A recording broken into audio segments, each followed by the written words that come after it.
What's up mga day? It's Rona again and welcome back to my daily vlog. Maka-daily vlog, kala mo naman araw-araw nag-upload ano?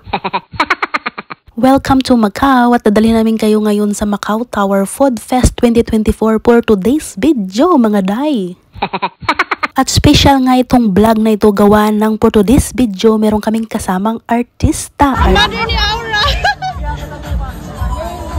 Ang sexy niya! O diba day, at kitang-kita naman ang aming tuwa. So lafang na nga today, lafang mood na. Meron pa kaming artistang kasabayan dito sa Food Fest Macau 2024. Yay! Ang sexy niya mga day at ang ganda niya. Mas babae pa siya tignan kisa sa akin. Ay... Thank you so much kay Ate Mavic ng Orient Premier Tribe sa pagdala ng kanyang anak dito na si Aura sa Macau. So dito lang yan guys, dito lang natin yan magagawa na malalapitan, mahahawakan, makakachikahan natin in personal. Kasi sa Pilipinas hindi natin yan magagawa. Gawa na hindi natin sila halos malapitan in person. How much? 40. Thumbs up. Thumbs up. Pick up beef, so say up. 40 ang beef, yung ano 30. Chicken yun? Chicken? Chicken. Harap mo dito yun!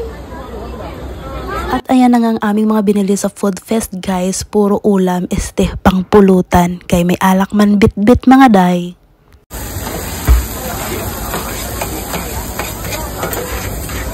At after nga namin mag-ikot-ikot guys at makapamili na ng mga gusto naming kainin, ayan, humanap na kami ng pwesto gawa ng grabe, dami ng tao. Paunahan talaga sa mga pwesto mga day. So ayan, at pinagsama-sama na nga ng grupo ang lahat ng aming pinamili at syempre aming pagsasaluhan. So share kami at iba naming barkada, may mga bit-bit ng rice. So thank you sa pag-bit-bit ng rice, Maya and Seiji. O yan, to the lafang mood na. And syempre after ng lapang, hindi mawawalang inuman. At ayan, at ilang araw na nga lang matatapos na naman ang 2024 kaya salamat sa mga barkadang kasama sa chismisan ay sa kainan at inuman na inaabot hanggang madaling araw. So ayan, hanggang dito na nga lang ang vlog ko ni Rona. Thank you for watching mga da. Ingat and mabuhay!